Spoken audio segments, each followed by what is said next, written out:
आपण को Odisha student hub YouTube channel स्वागत।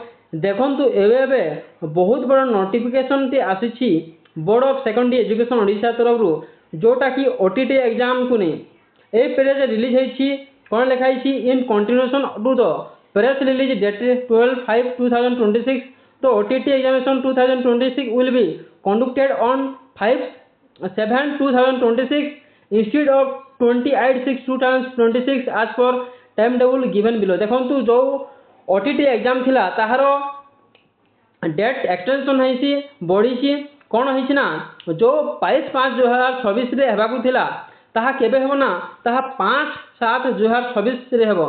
सेति पय ओटीटी एग्जाम डेट बढ़ी एवं ताहा 22/5/2026 परिवर्ते 5/7/2026 को घुंची किंतु आपण माने देखि पारुथिबे टाइम टेबुल सेम रहिछि।